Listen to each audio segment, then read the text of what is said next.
तो दतिया उपचुनाव की बड़ी चर्चा है और इस चर्चा के बीच में एक सवाल हमारे पास आ रहा है। सवाल यही कि आपने नरोत्तम मिश्रा का आपके चैनल पर इंटरव्यू किया, जो इस दतिया के उपचुनाव के मुख्य हीरो हैं।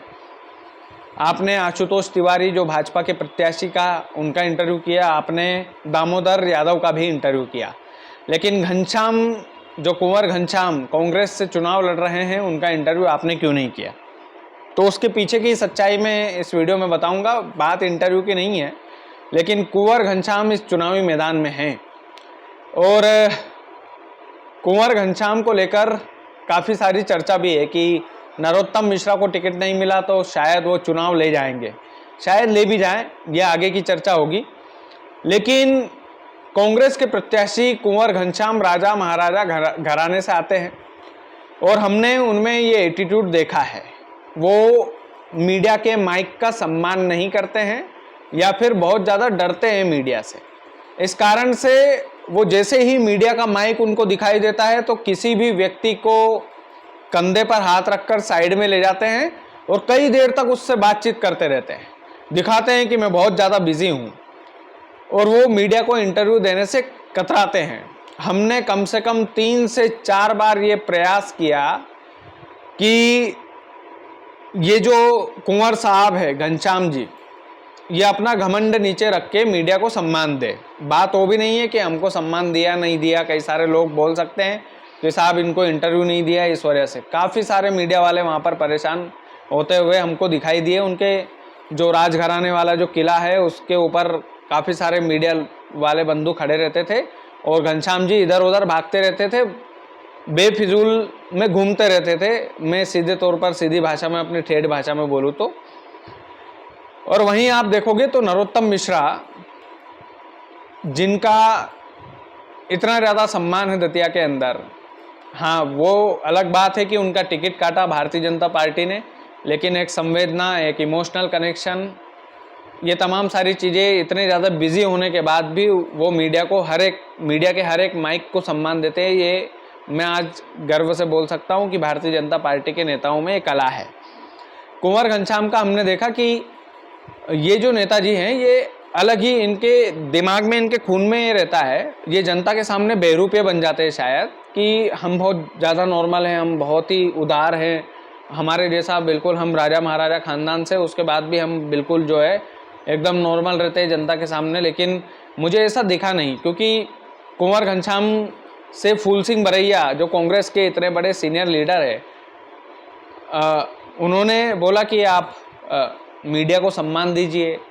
उन्होंने हमारा नहीं बोला, हमारा भी बोला होगा तो वो पर्सनल बात है, मैं बताऊंगा नहीं। लेकिन ये तमाम सारी बातें हुई, फूल सिंह बरैया हुए और भी कांग्रेस के कई सारे सीनियर लीडर ने उनको कॉल किया। उन सीनियर लीडरों की बात ना मानते हुए कुंवर घनश्याम हमारे माइक से बचते हुए नजर आए। मुझे नहीं लगता कि कुंवर घनश्याम मारो राजगढ़ को जानते होंगे, और जानते भी होंगे तो उनको हमारे सवालों का जवाब देने में क्या हर्ज था, अगर वो बिल्कुल सीधे सच्चे इंसान थे। डर से भागे तो क्यों भागे, ये भी एक दिल में सवाल रहेगा हमेशा, कि जब हम दतिया का चुनाव कवर करने के लिए हम इतनी दूर से, मैं कम से कम 4-5 बार गया उनके किले पर, और उन्होंने देखकर इग्नोर किया। मुझे उनके अंदर सीधा साधा घमंड दिख रहा था इस बात को लेकर कि वो एक घमंडी प्रवृत्ति के व्यक्ति है। वो घमंड उनका नीचे उतर ही नहीं रहा कि भाई मैं राजा महाराजा हूँ।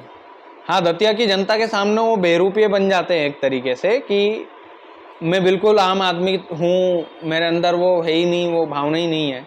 वोटरों के बीच में कुछ और होते हैं और मीडिया के सामने कुछ और होते हैं। कुंवर घनश्याम जी, मैं आपसे इस वीडियो के माध्यम से एक ही बात कहना चाहता हूँ कि आप घमंड का चश्मा उतारकर यदि मीडिया को सम्मान देंगे, पत्रकारों को सम्मान देंगे, आपने कई पत्रकारों को इंटरव्यू दिया है, लेकिन ये जो आपका जो रवैया मैंने देखा है, इतना घमंड मैंने मुख्यमंत्री डॉक्टर मोहन यादव में भी नहीं देखा, वो मुख्यमंत्री है, भारतीय जनता पार्टी के नेताओं में नहीं देखा जितना आप में देखा। और मैं बड़ा खुल के बोलने में माहिर हूँ, इस बात में कोई गुरेज नहीं है कि ये जो घमंडी कुंवर घनश्याम जी हैं, इनका घमंड दतिया की जो जनता है वो दतिया की जनता छोड़िए, बीजेपी एकजुट होकर शायद उतार देगी इनका घमंड। मुझे दुख बिल्कुल भी, आप इस मुगालते में मत रहना मेरे दर्शकों कि मुझे इंटरव्यू नहीं मिला या इसलिए मैं बड़बड़ा रहा हूँ। मेरे पास कई सारे मीडिया के बंधुओं के फ़ोन आए कि साहब इस व्यक्ति ने हमें घंटों तक वहाँ पर खड़ा रखा, लेकिन हमें एक सिंगल बाइट तक नहीं दी। ये जो बातें होती है बड़ी, क्योंकि देखो मीडिया जो है चौथा स्तंभ होता है और मीडिया जनता तक पहुंचाता है। हम दतिया के चुनाव को बड़ी गंभीरता से कवर कर रहे हैं और हमारी जिम्मेदारी बनती है। हमारे दर्शक इंतजार कर रहे हैं कि आप उनका इंटरव्यू क्यों नहीं ले रहे हो। तो हमें दुख होता है कि इंटरव्यू ले कैसे भैया, किले के चक्कर लगाएं क्या? उस किले में घुसते ही गुलामी की फील आती है कि भैया ये मतलब किस आदमी के सामने झुकना पड़ेगा। जब पहली बार गया तो बड़े गर्व से गया था कि चलो यार बड़े नेताओं ने इंटरव्यू फिक्स करवा दिया तो हो ही जाएगा। दूसरी बार गए, समय नहीं निकाल पाए, चलो ठीक है। दूसरी बार गया, तीसरी बार गया तो डायरेक्ट मना कर दिए। फिर तीसरी बार में फिर दोबारा उनके पास गया कि सर हम राजगढ़ से आए हैं, हमारे दर्शक आपके इंटरव्यू का इंतजार कर रहे हैं। नहीं नहीं नहीं नहीं नहीं करके टरका दिया। चौथी बार गए कि अब तो हो ही जाएगा, फिर भी खैर अब क्या ही बोले, मतलब ये बड़ा समझ से परे था। लेकिन दतिया का चुनाव बड़ा इंटरेस्टिंग है और ये जो चुनाव है ये दो तरफा ही चुनाव रहेगा, कांग्रेस और बीजेपी के इर्द गिर्द। लेकिन दामोदर यादव बड़ा इंटरेस्टिंग किरदार इसलिए भी है कि दामोदर यादव कितने वोट काटते हैं कांग्रेस के, ये बड़ा इंटरेस्टिंग रहेगा। अगर वो ज़्यादा वोट खींच कर ले जाते हैं, ज़्यादा वोट काट लेते हैं, तो बड़ा इंटरेस्टिंग मोड़ पर ये चुनाव खड़ा हो जाएगा, ये तमाम सारी बातें हो जाएगी। और अगर ज़्यादा वोट काट लिए तो कुंवर घनश्याम का खेल जो है चुनाव वाला वो वहीं पर ख़त्म हो जाएगा। और कुंवर घनश्याम के बारे में जितना बोले उतना कम है।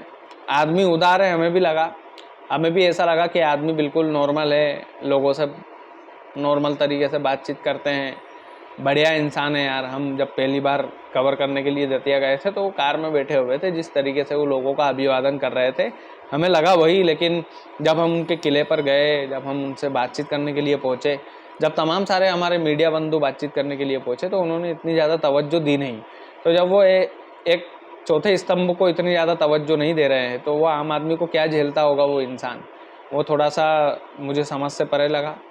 थोड़ी सी बातें मुझे चुभी भी, क्योंकि मैं आत्मसम्मान से जीने वाला आदमी हूँ, मुझे कोई उसमें फ़र्क नहीं पड़ता कि कौन क्या है क्या नहीं है। लेकिन आज काफ़ी सारे दर्शकों ने, माफ़ कीजिएगा, उन्होंने मुझसे ये सवाल पूछा कि सर आपने उनका इंटरव्यू क्यों नहीं किया।